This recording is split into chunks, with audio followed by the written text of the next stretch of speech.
Hello guys, so here's a look at the upcoming Worktuffgear Aurora Borealis Lynx. So this is the latest iteration. I just got this from Viclin. So here's their new patch, looks pretty cool. And what looks like a microfiber towel. Clean your knives, looks pretty cool. So here it is. So as you can see, the sheath has changed significantly since the last version. It's more contoured. Here's the knife. So still the same overall size, so 7 inches. The blade is roughly 3.5, handle 3.5, but there's been some significant changes.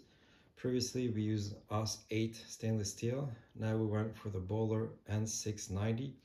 So that steel will definitely have better edge retention, so that's a benefit.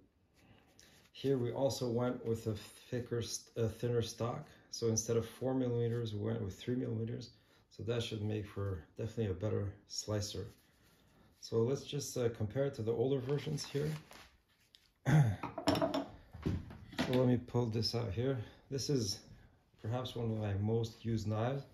This is the early prototype of the Lynx. So as you can see here, if we compare it, definitely has a thicker spine. But also here, the thickness behind the edge was significantly thicker. So it was an okay slicer, but here we went with a thinner thickness behind the edge. So this is, on par with, many folders. So it should be a pretty good slicer. After that, we went with the first production run.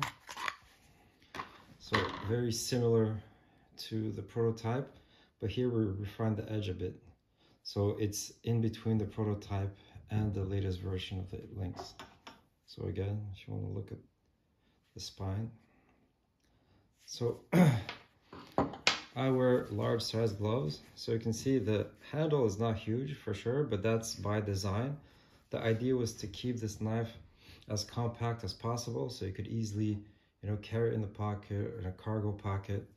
I even put my knife in a survival kit, so if I need it, it's there. So at 7 inches, I think it's pretty good. So let's see how, it still works out good. I mean, I think it's comfortable. Maybe if you have huge hands, it's gonna be a bit small, but if you have medium or large size hands, it's not a problem. I've used this knife, or the early version of this knife, to make at least 2, I think probably 3 bow drill sets. So all the carving, it does take a while, and never had any issues with the handle. All right, so here's a look of the Lynx and some other small fixed blades that I use a lot. So, and you do see that there's some commonalities, some inspiration. So here's the Lynx, as we mentioned, 3 millimeter stock, 3.5 inch blade, 7 inches overall. Here's another knife that I used to use a lot in the past. So the BK, so Becker and SE collaboration, it's the BK 14, but this one is a 24. It's in a D2 steel. So D2 steel is pretty decent, but one problem is that it will rust, so you got to be careful with that. So again, it's a small knife. This one has a thicker stock, so it's okay slicer, but definitely the Lynx slices better than this. Of course, the Isula, everybody knows the Isula. Nice blade. Of course, the blade is slightly shorter. I think it's 2.75 inches. It's coated 1095, so of course you got to be careful with rust. If you leave the coating on, it's fine, but the edge will rust. But overall, it's a solid knife for sure. And another nice knife here is the Enzo, I think it's called the Necker. It's made of stainless, 12C27, small knife. The spine is a bit thick for its size, but it's full flat grounded. It's a pretty good slicer for sure. All right, so what are some of the advantages of the Lynx over some other options? So number one, it's stainless steel. So for me, for a small knife, I think that's a big benefit. You're not gonna have to worry about rusting, and staining sometimes also affects your edge holding. So the fact that it's stainless steel is great. N690 has pretty good edge retention, so that's a good point. It has good toughness as well, so it's a well-balanced steel. It's as I mentioned, a bowler steel, so it's a very high purity steel. Another benefit is when you buy the knife, you always get the handle, a G10 handle, versus on this knife and on the SE, you need to buy them as extra, so that's added cost. Here we have similar features, but I think for me the blade was a bit short, and again, you know, depends how you use your blade for what you use it. But for me, I really like the added length of the blade. If you need to baton some kindling, stuff like that, it's much easier to do, and you know, you have more blade to do some carving, etc. On top of that, you do get the very nice Kydex sheath. Let me get it for you here. You get it from the shop versus the SE where I made my own sheath. I think Rowan, you get this plastic, I think it's injection molding, and the sheath on the Enzo is Kydex, but the retention is very bad, so you got to be very careful with that. All right, so let's take a look at the weight of that knife. So just the knife alone, we're at 104 grams. So that would make 3 ounces, 3.7 ounces. If we add the sheath, we're at 5 ounces, and this would be 142 grams. That's pretty lightweight. All right, so let's test some sharpness. We got a piece of paper here. No problem, super sharp. So that's great. Let's try some cutting tests. So here we got just a piece of sizzle rope. No problem. Super sharp. No effort whatsoever. What do we got here? A piece of paracord. So let's see how easy it is. No problem. Just goes through effortless. Let's double it up. So all right, 2 pieces of paracord. No problem. So that goes easy. I got a piece of this nylon rope. So let's see how easy it is. No problem here.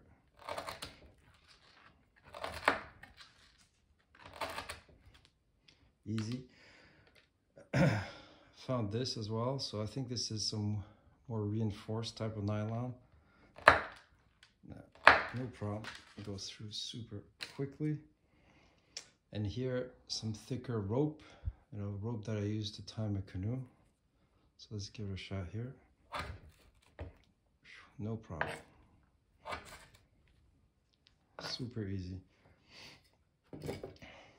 And finally, I got some rubber tubing here with some reinforcement in there. So let's give it a shot. See how easy it is. All right, so that's not too difficult. Yeah, overall, very sharp. All right, so let's see how good it is for food prep. Oh, just with a standard apple here. All right.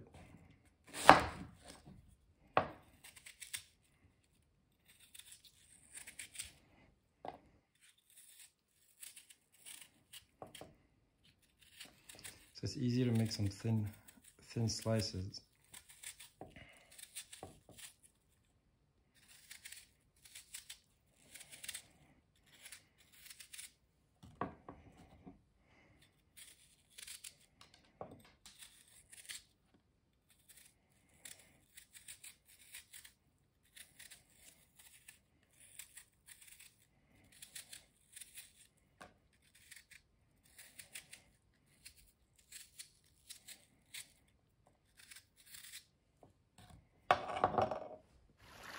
All right, so let's get outside and test the knife. So here we started using some seasoned hardwood. This was some seasoned oak for batoning. So, of course, as we mentioned, it's N690 steel, 3mm stock, and the edge is pretty thin. But despite that, you know, it it was able to baton no problem. So if you keep it reasonable, you're definitely not going to baton like 3-inch rounds, but if you have smaller sticks, you can baton no problem. So, and this was just one of the outings. I went a bunch of times outside batoning some wood, no problem. So here's another time. So after that, we used the knife to make some feather sticks, and if you go slow, you can definitely make some pretty amazing curls, and probably you can light them with a ferro rod, no problem.